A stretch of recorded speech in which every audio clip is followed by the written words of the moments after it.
Hola, bienvenidos a nuestra edición especial de I Have a Question for You con motivo de la presidencia española del Consejo de la Unión Europea que se inicia en estos días y durará hasta el próximo 31 de diciembre. Como no podía ser de otra forma, uno de los temas principales a trabajar en estos 6 meses será la movilidad urbana. El impulso de un transporte más sostenible, resiliente y digital, siempre situando a las personas y la cohesión social en el centro de las políticas, es uno de los pilares para asegurar una movilidad sostenible. Así lo decía Raquel Sánchez, ministra de Transportes, Movilidad y Agenda Urbana, quien hace unos días presentaba las prioridades de la presidencia española en el seno del Consejo de Ministros de Transportes de la Unión Europea. Pero, ¿qué papel juegan los operadores de transporte público y las autoridades de transporte público en este respecto? Vayamos por partes. Por un lado, los operadores de transporte público son entidades o empresas responsables de gestionar y operar los servicios de transporte público en una determinada área geográfica. Estos operadores se encargan de proporcionar y administrar una variedad de servicios de transporte como autobuses, trenes, tranvías, metros, ferries u otros medios de transporte público. Y, por otro lado, las autoridades de transporte público son organismos gubernamentales que se constituyen como instrumentos para la planificación y gestión integrada de las infraestructuras y servicios de transporte público en las áreas metropolitanas de España. Vamos a descubrir más en profundidad el rol de estos actores en movilidad urbana. Y para ello tenemos aquí a la directora del Innovation Hub South para EIT Urban Mobility, María Paula Caicedo. María Paula, ¿qué tal? Fantástico, encantada de estar aquí. Bueno, vamos con la primera pregunta, si te parece. Acabo de explicar un poquito qué son los transportes, los operadores de transporte público y las autoridades de transporte público. Pero ¿cuál es el rol principal que juegan en hacer que las ciudades en las que vivimos y la forma en la que nos trasladamos de un sitio a otro sea más sostenible? Bueno, Isabel, creo que todos sabemos que los operadores de transporte público son la columna vertebral de la movilidad de una ciudad y sobre todo cuando hablamos de movilidad sostenible. Más allá de que son un servicio público, son una manera de reducir congestión, de una ocupación del espacio público más óptima, de reducir emisiones, de democratizar el transporte público y hacerlo más accesible. ¿Qué significa? Te doy dos ejemplos muy sencillos. Un coche emite más del doble de las emisiones que un bus. Bueno, si es eléctrico, emite casi lo mismo que emite un bus, pero si lo llevamos a nivel de ocupación, la ocupación promedio de un coche es de una persona, o un poco más, 1.2, va. Y las emisiones por pasajero en un coche se multiplican por 30 si lo comparas con un bus. Si es eléctrico se multiplica por 10, sigue siendo mucho. Entonces, con esto, matemáticamente ya es clarísimo que el uso del transporte público siempre contribuirá a una movilidad más sostenible. Y María Paula, con motivo de la presidencia española del Consejo de la Unión Europea, como acabo de decir, un montón de políticas y discusiones van a tener lugar aquí en España. Y también el transporte público va a ser uno de los principales temas unido dentro del paraguas total de la movilidad urbana. En esta ocasión, en el I Have a Question for You, hemos querido traer a 3 representantes de 3 autoridades y transportes públicos importantes en España. ¿Quieres saber quiénes son? Claro, encantada. Me llamo Manuel Villalante, soy el director general de Estrategia y Desarrollo de Renfe. Me llamo Ana Solá, soy Business Developer del grupo Direxis y directora de Cinesi. Alfonso Sánchez Vicente, CEO de la Empresa Municipal de Transportes de Madrid. Alfonso, Ana, Manel, muchísimas gracias por uniros hoy a nosotros aquí en I Have a Question for You. Y lanzo la primera pregunta. ¿Cómo percibís el rol de los operadores de transporte público y las autoridades de transporte público en la generación de modelos más sostenibles para la ciudad? Pues lo vemos principalmente bajo 3 conceptos: la colaboración, la planificación y la innovación. La planificación en el sentido de generar y participar en nuevas estrategias para implementar modelos de transporte sostenible. La colaboración para generar alianzas también con actores relevantes del sector para promover este transporte sostenible, y la innovación para adoptar nuevas tecnologías para la mejora de la eficiencia, la eficacia del transporte, todo lo relacionado con el medio ambiente y la satisfacción del usuario. Pues ha de ser colaborativa, ha de ser generosa, ha de ser basada en un acuerdo y poniendo al ciudadano, a la persona, en el centro. Y con eso, si hay acuerdo, se llega a la intermodalidad y a un sistema moderno de movilidad en el ámbito urbano, sin duda. Bueno, tienen un rol fundamental y a mi juicio tienen que compaginar y el diálogo tanto con la ciudad como con los ciudadanos, con nuestros clientes realmente. Bueno, María Paula, 3 palabras claves con las que me quedo: infraestructura, tecnología e innovación. ¿Qué estamos haciendo desde EIT Urban Mobility en este sentido? Bueno, antes que todo, yo también me quedé con una palabra: ciudadano. Porque cuando escuchas que nuestros 3 invitados coinciden todos en que el ciudadano tiene que estar en el corazón de todo lo que hacemos, estoy totalmente de acuerdo. Porque al igual que nosotros en el EIT Urban Mobility, al final es el ciudadano el receptor de la innovación, de las diferentes alternativas de movilidad que le demos, y de ese ciudadano y de lo que escojan depende que logremos nuestros objetivos o no. Ya teniendo esto claro, el tema de la colaboración es clave. Para poder innovar, para poder lograr esa transición hacia una movilidad sostenible, que es el objetivo que tiene nuestra ciudad, es bastante ambicioso, necesitamos que trabaje el sector público, el privado y el académico al unísono para poder acelerar más rápido. ¿Qué significa esto? Y aquí es cuando entran estas diferentes palabras de infraestructura, tecnología, innovación, regulación. Entonces, ¿el sector público qué hace? Da el marco regulatorio que nos ayuda a tener una implementación más estructurada de la tecnología.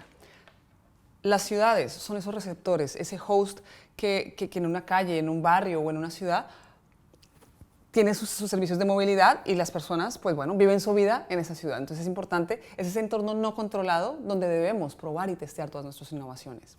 Luego viene la innovación de las SMEs, las pequeñas y medianas empresas, las startups, las universidades o centros de investigación. Pero para escalarlo necesitamos el músculo del gran sector industrial, que nos ayuda a que, bueno, las buenas ideas y las buenas soluciones puedan escalarse dentro de la ciudad, dentro de un país o a nivel europeo. Y nuestro rol dentro de todo esto es dinamizar para que hable ese sector público y privado y académico, para que las innovaciones que hagan sean relevantes, sean pertinentes y respondan a las necesidades de las ciudades. Y bueno, y así vamos trabajando con los diferentes proyectos que tenemos en el EIT Urban Mobility desde el 2019. Suena como un reto, ¿eh? Bastante. ¿Quieres ver los retos que se enfrentan todos los días Manel, Ana y Alfonso? Claro que sí. Vamos allá. Bueno, nosotros es el principal reto que tenemos ahora mismo, además de estar transformando la flota hacia 0 emisiones. Hemos eliminado el gasóleo de nuestra flota, ahora mismo ya solo quedan autobuses de gas o eléctricos y estamos ya solo comprando autobuses eléctricos y además también trabajando en temas de hidrógeno, pero tenemos también proyectos en todas las áreas de negocio siempre enfocadas a la sostenibilidad. La verdad es que están siendo años difíciles, primero por la pandemia y luego por todo el aumento de la inflación debido al conflicto con Ucrania, ¿no? Ha hecho que estos años pues, sean realmente complicados.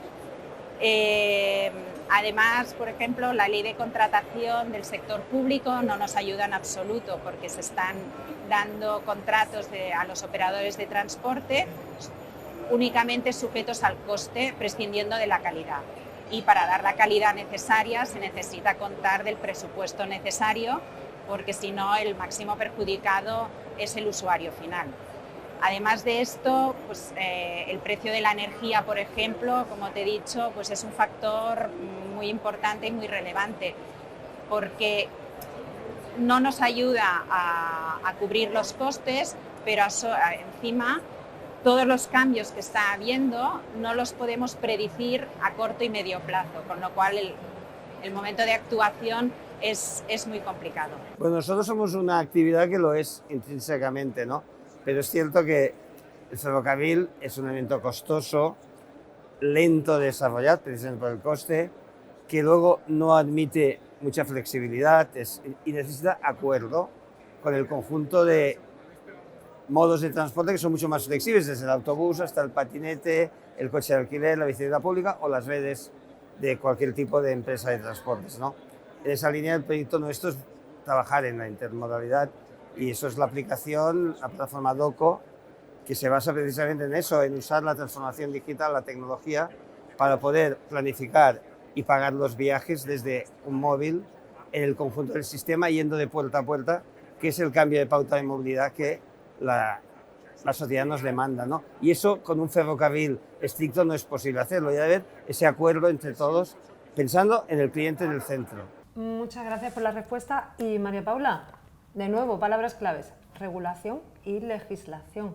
Desde EIT Urban Mobility, en este sentido, ¿cómo estamos ayudando a los operadores de transporte público y las autoridades de transporte público a afrontar estos retos en su día a día? Bueno, como bien lo dices, es un tema bastante amplio. Como mencioné antes, nuestro rol es dinamizar el ecosistema y ayudarles a avanzar juntos. Entonces, un ejemplo es, apoyamos la creación de consorcios, que, como dije, que tengan ciudades, universidades, sector privado, y los ayudamos a través con fondos propios nuestros de EIT Urban Mobility o fondos de Horizonte Europa para desplegar soluciones que tengan impacto en lo que me preguntas. Si hablamos primero de Horizonte Europa, por ejemplo, tenemos el proyecto Upper. Este es un proyecto de 4 años, 10 ciudades, donde se busca reforzar ese rol del transporte público como eje vertebrador de la movilidad. Entonces se trabaja en temas de gobernabilidad, de gestión, de cambio de comportamiento y mentalidad de los usuarios. Otro proyecto, para el cual le voy a dar un poco de información de base a nuestra audiencia, para aquellos que no lo conocen, la Ley Climática y el Pacto Verde en Europa buscan que nuestras ciudades europeas sean neutras en carbón para el 2050. Para lograr esto, está el proyecto de las 100 ciudades misión. Estas 100 ciudades deben alcanzar esos objetivos 20 años antes, en el 2030, porque serán ellas quienes abrirán el camino y serán las líderes para que el resto de las ciudades puedan llegar a obtener esta neutralidad en carbono en el 2050. Entonces, el proyecto en el que estamos trabajando, donde somos partes del consorcio junto con más de 30 entidades a nivel europeo, busca darles ese marco que les ayude en esta transición y a desplegar todos los planes que, como se imaginarán, son bastante complejos para lograr llegar en el 2030 a ser neutras en carbono. Y si ya entramos a un nivel más local, otras herramientas que tenemos es trabajar concretamente con una ciudad, identificar un reto en particular y lanzar una convocatoria para encontrar una solución. Por ejemplo, ANA, la empresa que dirige ANA, que es Tuxal, tenía un reto sobre la comunicación en tiempo real con sus pasajeros y lanzamos una convocatoria donde la empresa Tiern Technology, bueno, nos proveyó una solución y la estamos probando. Otro tema importante, la intermodalidad. Uno de los grandes frenos a la intermodalidad es para aquella población que está no muy alejada, pueden ser 3 kilómetros de las grandes estaciones de transporte en una ciudad. Bueno, a ellos les gustaría de pronto usar su bicicleta para llegar, dejarla en la estación y luego tomar el tren. Pero un problema muy grande que comparten todas las ciudades en Europa es el tema del robo de bicicletas. Por lo tanto, acá el reto que tuvimos, por ejemplo, en Madrid y en Toulouse, en Francia, fue cómo tener un parque securizado y una recarga de micromovilidad en una estación principal y hacer un piloto. Lanzamos una convocatoria, tenemos una solución en las 2 ciudades, se está probando actualmente y si funciona bien, bueno, se podrá escalar a nivel país y a nivel Europa. Pues muchas gracias, María Paula. Suena como que hemos tenido mucha actividad con todas estas instituciones para afrontar estos retos juntos. Vamos, si te parece, a la última pregunta. Fantástico. Que tiene mucho que ver también con la tecnología y con la innovación que mencionaban en la primera respuesta a nuestros 3 invitados. ¿En qué áreas consideráis que tecnología e innovación tendrán la mayor repercusión en los próximos 10 años? De aquí a 10 años, bueno, de aquí a 10 años va a evolucionar todo muchísimo más en tecnología. Desde luego, yo creo que en tecnología se están dando pasos muy importantes, pero la tecnología nos va a seguir ayudando tremendamente, no solo a nosotros como operadores, sino también a los ciudadanos para cada vez mejorarle su experiencia dentro del transporte público y va a facilitar cada vez más la intermodalidad y esa digitalización va a ser fundamental, acompañado de lo que decía de la descarbonización que ya la llevamos nosotros como operadores intrínsecamente, ¿no? Y todo ese trabajo conjunto, pues yo creo que nos va a hacer ser la referencia para la movilidad dentro de las ciudades. Yo creo que las ciudades cada vez va a haber menos coches y no por prohibiciones, sino porque la gente va a estar plenamente convencida de que el transporte público es la mejor solución para desplazarse dentro de una gran ciudad. Bueno, esto creo que es una respuesta. Hay una pregunta que pocos de nosotros te daremos una respuesta concreta, porque cada operador estamos trabajando en una tecnología en concreto que esperemos desarrollarlas, bueno, cada uno. Un ejemplo sería, por ejemplo, Renfe, que ha desarrollado su Mobility as a Service de manera privada o de manera individual a la que todos nos vamos a adherir, ¿no? Entonces, hoy por hoy hay diversas tecnologías, como puede ser pues, la electrificación, el MaaS que hablábamos, el blockchain, la infraestructura inteligente, la biometría, lo que es el pago sin contacto, lo que es el Big Data, el Internet of Things, de las cosas, o sea, saber un poco. Y cada uno de nosotros estamos trabajando en una pata en concreto, que en el momento que veamos cómo está funcionando todo nuestro ecosistema en general, empezaremos a trabajar un poco más en ese en concreto y esperemos que el resto también se suman a nuestras iniciativas. Bueno, la transformación digital que justo empieza, ya empieza a haber voces, ¿qué ocurre con la inteligencia artificial? Que no hemos hablado, de qué riesgos comporta, pero al mismo tiempo qué beneficios, ¿no? Desde la cirugía también al transporte público.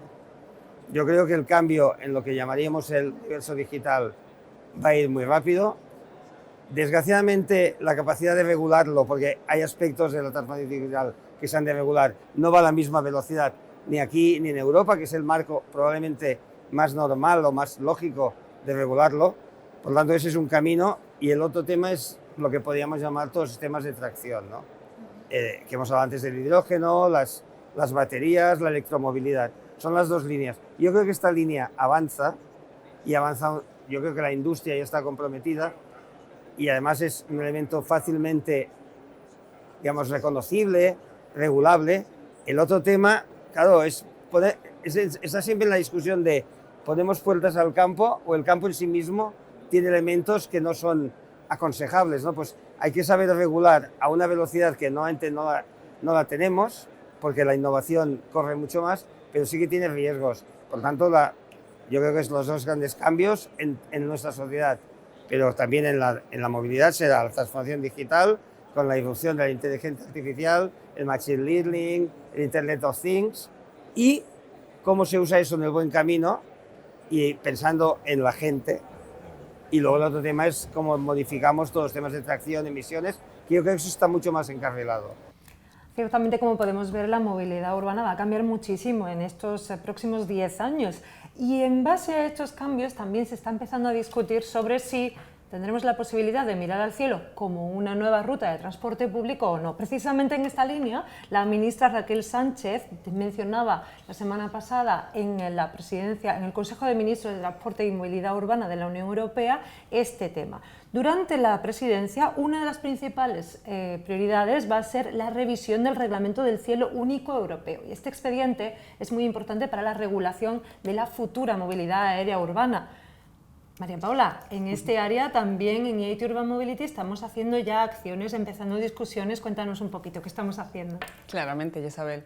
Bueno, en el EIT Urban Mobility generalmente trabajamos con la innovación, las innovaciones que están más maduras, más cerca al mercado, pero también tratamos de tocar temas que sabemos que están cerca, que están en el aire, pero que todavía no están bien estructurados, como el hidrógeno, los espacios de datos o la movilidad aérea urbana. En este en particular, siendo un tema tan controversial, con tantos puntos en conflicto, visiones en conflicto, hemos estado trabajando, podemos decirlo, poniendo el tema sobre la mesa, poniendo a los expertos para que empiecen a clarificar si es bueno, si es malo, si aporta, dónde aporta y cómo aporta, qué tipo de vuelos deberían operarse, mercancías, pasajeros, qué limitaciones debería haber, qué tipo de regulación sería la regulación ideal que permitiría que usáramos también el cielo y empezáramos a mirar para arriba sin tener miedo, que es la principal sensación de todos los diferentes. Hemos hecho estudios, think tanks o grupos de diálogo y de discusión y bueno, salen visiones muy opuestas, pero eso es lo interesante. El diálogo hay que tenerlo. Los expertos tienen que hablar, la ciudadanía también tiene que hablar, porque solo así logramos llegar a encontrar aquel punto en el que todos nos sintamos bien y podamos avanzar. O sea que, controversia y diálogo, ahí vamos. Pues María Paula, muchísimas gracias por esta respuesta. Y también Alfonso, Manel, Ana, muchísimas gracias por haber estado con nosotros hoy en I Have a Question for You, edición especial por la Presidencia Española del Consejo de la Unión Europea. Y, por favor, seguid con el buen trabajo para que las ciudades sean más habitables. Bueno, gracias a vosotros. Y al EIT, gracias. Muchas gracias. Bueno, María Paula, directora del Innovation Hub South de IAT Urban Mobility, muchísimas gracias por haberte unido hoy a nosotros. Isabel, muchísimas gracias a ti por tenerme acá y bueno, y a toda la audiencia por vernos. Gracias. Y hasta aquí nuestro videoblog, edición especial con motivo de la presidencia española del Consejo de la Unión Europea. Si queréis saber más de IAT Urban Mobility y de nuestras actividades para hacer vuestras ciudades más habitables, no olvidaos de seguirnos y dejar los comentarios abajo. ¡Hasta siempre! Adiós.